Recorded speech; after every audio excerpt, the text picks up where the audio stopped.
Estamos nos nossos 21 dias de jejum, a porta da salvação. E o tema de hoje é: o Espírito Santo não nos condena. A Bíblia diz, literalmente, que o inimigo nos acusa dia e noite. E seu objetivo é roubar nossa alegria e matar o nosso contentamento. Um problema realmente sério é que os crentes experimentam condenação e chamam isso de convicção do Espírito. O Espírito Santo se preocupa com o seu comportamento, mas ele traz mudanças em sua vida ao convencê-lo de seu novo coração e seus novos desejos, não por condená-lo, como se você fosse um criminoso aguardando sentença. O Espírito Santo testifica com seu espírito sobre quem você realmente é. Ele é seu consolador e conselheiro.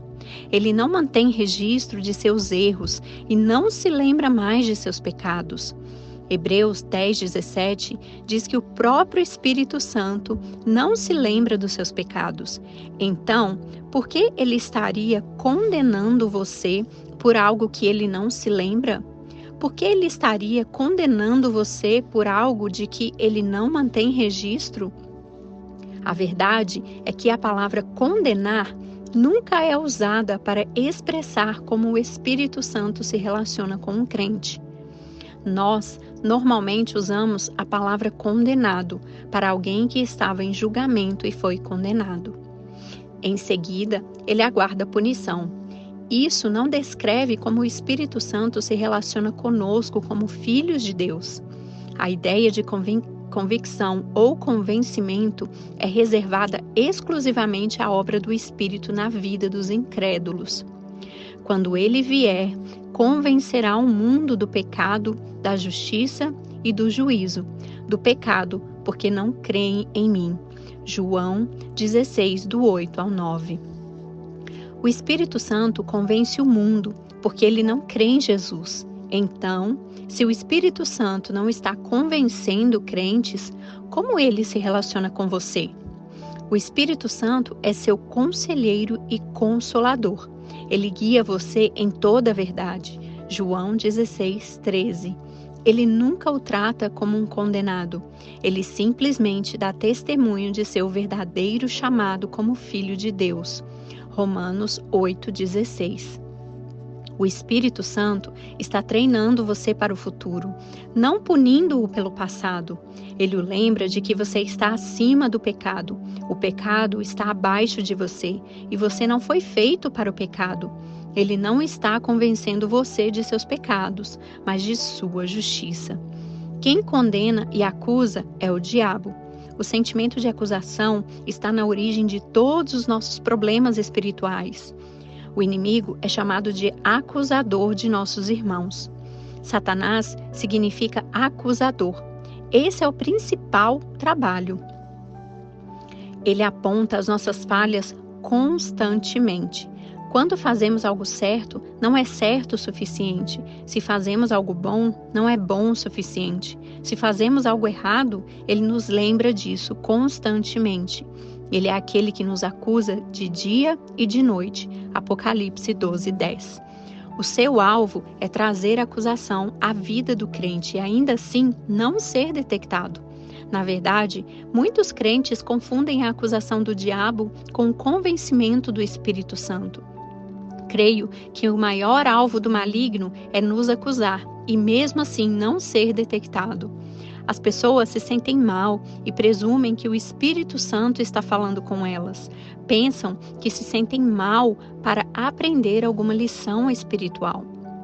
A ação do diabo é sempre muito sutil, mas hoje quero mostrar a diferença entre a sua ação e a do Espírito Santo e assim desmascarar toda a obra do maligno. O sentimento de acusação e condenação. Agora, pois, já nenhuma condenação há para os que estão em Cristo Jesus. Romanos 8:1. Romanos 8:1 é a porta de entrada para a vida no Espírito. Agora, não há mais separação entre Deus e nós. Não há mais nenhuma condenação sobre nós. No capítulo 7, Paulo estava lutando com a lei. Ele disse que a lei é santa e o mandamento santo, justo e bom, mas nós somos carnais. E quanto mais tentamos cumprir a lei, mais o pecado se manifesta. Não há nada de errado com a lei, mas quando ela entra em contato com a carne, o resultado é pecado. Deus não deu a lei para que o homem fizesse o bem por meio dela. A lei não foi dada para justificar o homem. Deus deu a lei para que por ela viesse o conhecimento do pecado. Romanos 3:20. E o que acontece quando você tem conhecimento do pecado? Condenação. É por isso que o diabo gosta de usar a lei, pois por meio dela ele nos condena constantemente. Ele usa a lei de Deus contra o povo de Deus. A lei é a base de toda a sua acusação. No dia em que Adão pecou, primeiro ele sentiu vergonha e depois foi tomado de medo. Quando o Senhor vem para ter comunhão com Adão, ele foge com medo.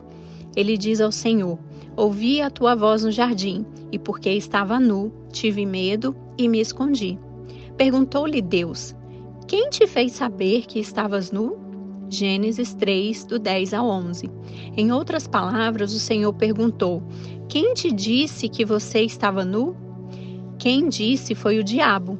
Embora não seja declarado no texto, fica evidente que o Senhor está se referindo ao diabo.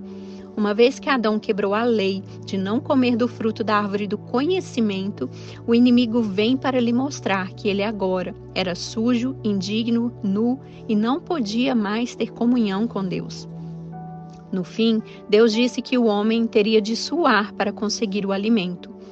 Antes disso, porém, ele ouviu a voz de Deus e se escondeu porque teve medo. Ele viu que estava nu e Deus lhe perguntou: quem te disse que estavas nu? Essa é uma referência ao diabo. A primeira coisa que aconteceu depois do pecado foi a acusação e condenação. Tudo começa com a condenação. Uma vez que a condenação vem a vergonha e a culpa. Uma vez que a culpa, surgirá o medo, e o medo vai gerar estresse. E o estresse, por sua vez, vai gerar todo tipo de doença e depressão. A condenação é a raiz de onde se origina todos os nossos problemas emocionais, físicos e espirituais. Se subjugarmos a condenação, poderemos viver realmente como vencedores que reinam em vida. Muitos pensam que o problema é o pecado, e o pecado realmente é um problema, mas há algo mais profundo do que o pecado, a lei. Paulo diz enfaticamente que a força do pecado é a lei. O aguilhão da morte é o pecado, e a força do pecado é a lei. 1 Coríntios 15, 56. Se a consequência da lei é sempre condenação, isso significa que o sentimento de condenação e acusação é que dá força ao pecado. Poderíamos dizer, em outras palavras, que a força do pecado é a condenação. Sempre que ler sobre a lei no Novo Testamento, você deve pensar em condenação. A lei traz o conhecimento do pecado e, com o conhecimento, a condenação. Ser liberto da lei é ser livre de toda condenação. Em 2 Coríntios 3:9, Paulo chama a lei de ministério da condenação em oposição ao Evangelho, que é chamado de ministério da justiça. O ministério da condenação sempre produz morte, mas a justiça de Cristo traz vida. Quando alguém realmente tem a revelação de que não está mais debaixo de condenação, essa pessoa vence o pecado. Em João 8, o Senhor disse à mulher pega em adultério: nem eu tampouco te condeno, vai e não peques mais. Mulher, onde estão aqueles teus acusadores? Ninguém te condenou? Respondeu ela: ninguém, Senhor. Então lhe disse Jesus: nem eu tampouco te condeno, vai e não peques mais. João 8, do 10 a 11. A mulher só poderia cumprir a ordem de não pecar mais porque havia recebido o dom da não condenação. Quem se sente debaixo de condenação está condenado a repetir o pecado sempre. Estar debaixo da lei é o mesmo que estar debaixo de condenação. Paulo disse que o pecado não terá domínio sobre nós porque não estamos mais debaixo da lei. ou seja, debaixo de condenação. Romanos 6,14. E se o pecado não tem domínio, então a pobreza, a doença, a maldição e o diabo não terão mais domínio sobre nós, porque estamos debaixo da graça. A lei significa receber o favor com a condição de obedecermos ao mandamento. Como não obedecemos, o resultado da lei é sempre condenação, mas hoje estamos debaixo do favor imerecido da graça de Deus. Há pessoas que pensam, quando pregamos sobre a não condenação, estamos fazendo Deus tolerante com o pecado. A verdade é exatamente o oposto disso. O motivo pelo qual não há condenação é porque os nossos pecados foram todos condenados na cruz do Calvário. Mesmo aquele pecado mais sutil que ocorre em nossa mente, até aquele mais grotesco, todos foram colocados sobre o Senhor Jesus na cruz. Deus não ignorou nenhum deles. O motivo de não termos condenação hoje é justamente porque os nossos pecados já foram condenados no corpo de outro. O mesmo crime não pode ser punido duas vezes. Romanos 8,1 não está baseado na misericórdia de Deus, mas na sua justiça. Se o pecado já foi condenado, então ele é justo em nos declarar inocentes. O diabo não tem nenhum direito de nos condenar. Eu sei que nós ainda pecamos, mas a resposta para toda acusação e condenação é o sangue de Jesus. A alma que pecar, essa morrerá. Esse é o veredito da lei. Mas o Senhor Jesus sofreu a punição da morte por causa dos nossos pecados. Como podemos perceber que estamos debaixo de condenação? Uma sensação constante de incapacidade. Uma vez que alguém aceita as acusações de Satanás durante todo o tempo, ele sentirá que está errado. Quando se ajoelha para orar, ele pensa que está errado e que Deus não ouvirá suas orações. Se é convidado para falar na reunião, ele recusa, porque sempre pensa que não está qualificado. Ele nem ousa pensar em liderar, porque se sente muito incapaz. Durante todo o tempo, ele pondera quão mau e indigno ele é. Vive consumido pelo sentimento de incapacidade. Não existe nenhum momento em que não se lembra de sua indignidade. Ninguém que aceita acusações pode permanecer na posição de vencedor. Você deve rejeitar as acusações infundadas e também aquelas que têm uma causa. Se você errou, você precisa apenas do sangue de Jesus e não de acusações. Sempre procurando o culpado. Quem se sente debaixo de condenação tenta diminuir a sensação procurando culpados. Ele reconhece que errou, mas isso nunca teria acontecido se o fulano ou o beltrano não o tivesse levado a pecar. Adão culpou Deus pelo seu pecado, pois ele disse: a mulher que me deste por esposa, ela me deu da árvore e eu comi. Gênesis 3:12. Para Adão, Deus mesmo é o culpado, pois foi ideia dele criar a mulher. Escondendo-se de Deus. Quem vive debaixo de acusação está sempre se escondendo para não ter de se envolver em nada na vida da igreja. A maior causa de não termos mais líderes é o espírito de acusação sobre os irmãos. Sentimento de complacência e passividade. Outra forma de aceitar a acusação é a atitude passiva de aceitar a condenação porque julgamos que a merecemos. Nunca permita que o diabo diga que você merece essa doença, merece aquele problema, merece isso ou aquilo, porque você realmente pecou. Você pecou, mas Jesus já sofreu a punição por esse pecado. O mesmo pecado não pode ser punido duas vezes. Se o Senhor já foi punido, não precisamos mais receber nenhuma condenação. Agora, pois não há nenhuma condenação, pois você foi declarado inocente, sem culpa. Muitos pensam que o sofrimento de Jó durou a vida toda, mas isso não é verdade. Os mestres na palavra dizem que não foi mais do que 9 meses.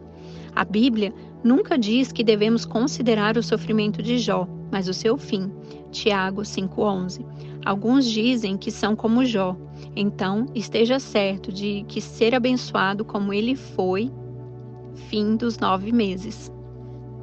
No capítulo 3, Jó diz: aquilo que temo me sobrevém e o que receio me acontece. Jó 3:25. Durante muito tempo, tive medo de sentir medo.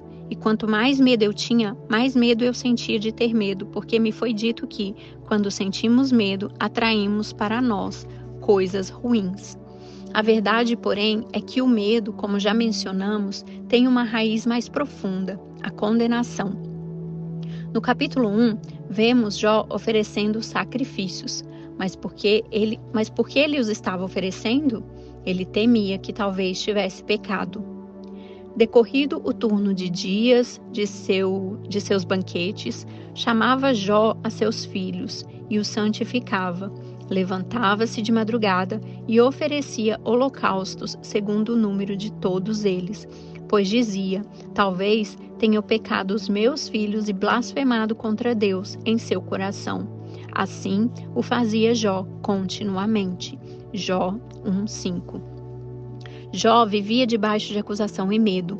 Podemos dizer que era o sentimento de condenação e acusação que produzia o medo, que por sua vez gerou todo tipo de doença em Jó. Tudo isso evidentemente veio do maligno. Precisamos sempre nos lembrar de que Deus não é o nosso problema. Antes, é o acusador que nos importuna em todo o tempo. Autopunição. Outra forma de aceitarmos condenação é punindo a nós mesmos. A autopunição é um tipo de justiça própria, é uma forma de tentar pagar pelos próprios pecados, mas Cristo já pagou por cada um deles em nosso lugar. Judas puniu-se a si mesmo e nunca experimentou o perdão de Cristo. Se ele tivesse procurado Jesus, ele o teria visto na cruz, pagando pelo seu pecado. Entretanto, ele foi se enforcar para se redimir, mas ninguém pôde pagar sua dívida diante de Deus. Sentimento de inferioridade.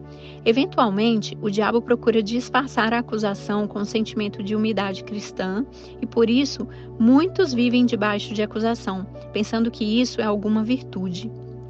Mas humildade não é ficar o tempo todo olhando para si mesmo e se desqualificando. Humildade é contemplar o Senhor e se apegar à sua palavra. Não creia nas acusações mais do que você crê no sangue. Quando pecamos, desonramos a Deus, mas quando aceitamos acusações, desonramos muito mais. É vergonhoso pecar, mas não crer no sangue é mais vergonhoso ainda. O sangue precioso de Jesus é a base da luta espiritual. Se não sabemos o valor do sangue, não podemos lutar. Não podemos vencer se temos uma consciência cheia de culpa. No entanto, para vencer todos os argumentos do inimigo contra nós, precisamos apenas crer no sangue. Quem aceita as acusações de Satanás está negando o poder do sangue na cruz. Nós não vencemos por causa do nosso mérito e nem porque temos crescido ou tido experiências, mas vencemos por causa do sangue. Uma vez que você aceita o sangue, o poder de Satanás está anulado. O convencimento do Espírito Santo. O Espírito Santo é o selo de Deus em nós. Selo significa segurança e garantia. Mas o Espírito Santo também é testemunha. A testemunha é aquela que fala do que tem visto e ouvido. A maioria de nós pensa no Espírito Santo unicamente como poder de Deus. Então, para esses, a comunhão com o Espírito é apenas visando ter poder para pregar, expulsar demônios e curar enfermos. Todavia, o Senhor Jesus disse que ele precisava ir para poder enviar-nos o Espírito, pois o Espírito viria para convencer, testificar e testemunhar. Jesus disse claramente que o Espírito Santo viria para convencer e não para condenar. Se você sente condenação, então não é obra do Espírito Santo. E ele veio para nos convencer de quê? Para convencer do pecado, da justiça e do juízo. Mas eu vos digo a verdade, convém-nos que eu vá, porque se eu não for, o Consolador não virá para vós outros. Se, porém, eu for, eu vô-lo enviarei. Quando ele vier, convencerá o mundo do pecado, da justiça e do juízo. Do pecado, porque não creem em mim. Da justiça, porque vou para o Pai, e não me vereis mais. Do juízo, porque o príncipe deste mundo já está julgado. João 16, do 7 ao 11. Em primeiro lugar, o Espírito convence do pecado.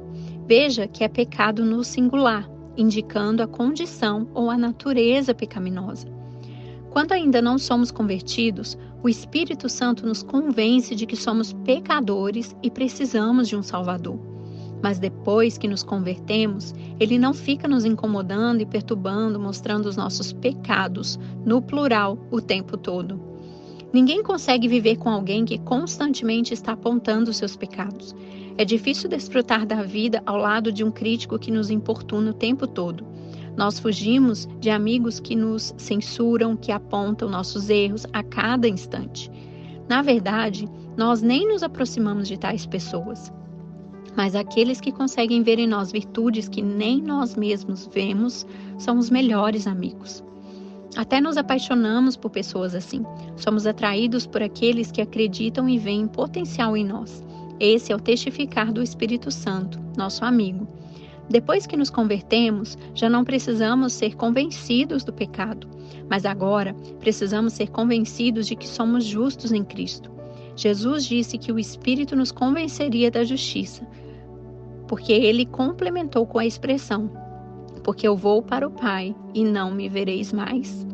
Simplesmente porque, enquanto estava com os discípulos, eles podiam ver a sua face amorosa e os seus olhos de aceitação.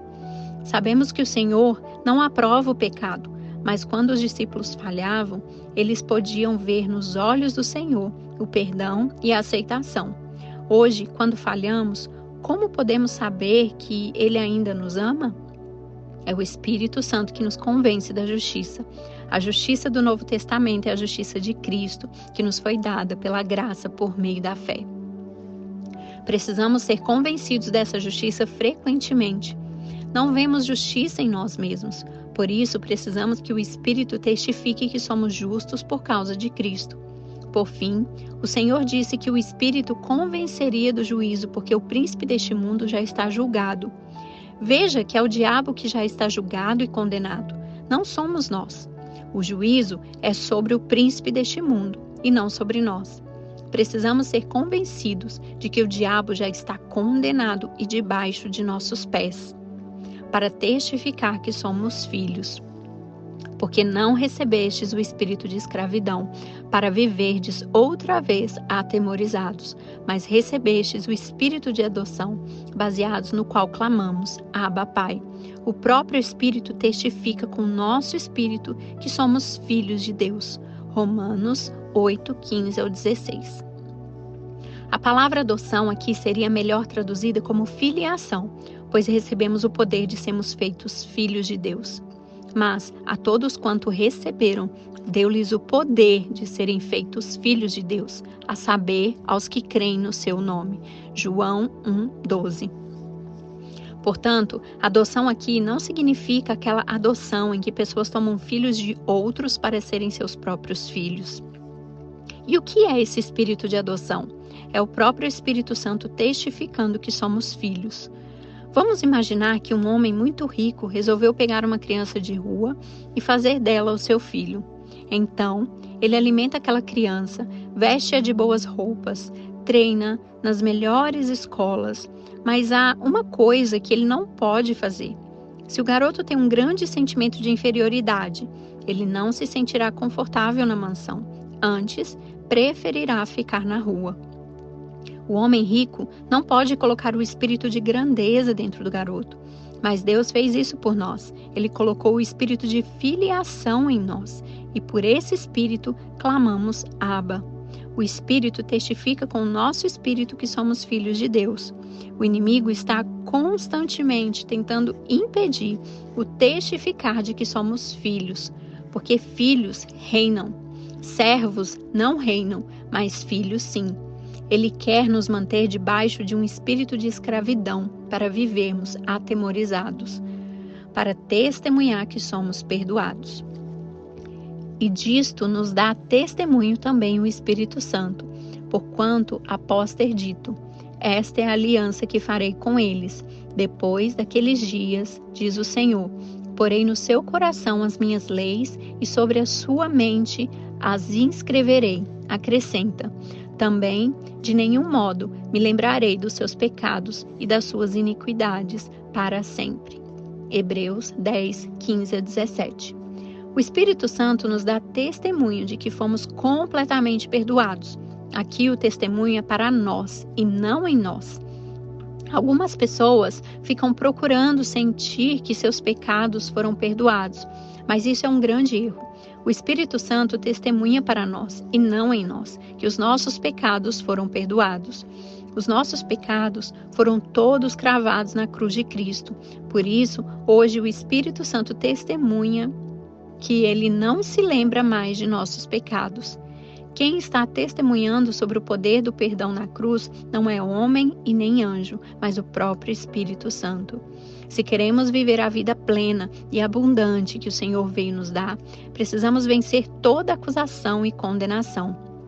Mas para isso, evidentemente, não podemos confundir a acusação do maligno com o convencimento do Espírito Santo. Paulo nos fala de uma diferença fundamental em 2 Coríntios 7. Porque a tristeza, segundo Deus, produz arrependimento para a salvação, que a ninguém traz pesar, mas a tristeza do mundo produz morte. 2 Coríntios 7, 10. A obra do Espírito Santo sempre gera vida, mas a voz do diabo traz morte. Que o Espírito Santo encha sua vida do santo falar divino que o encha de vida.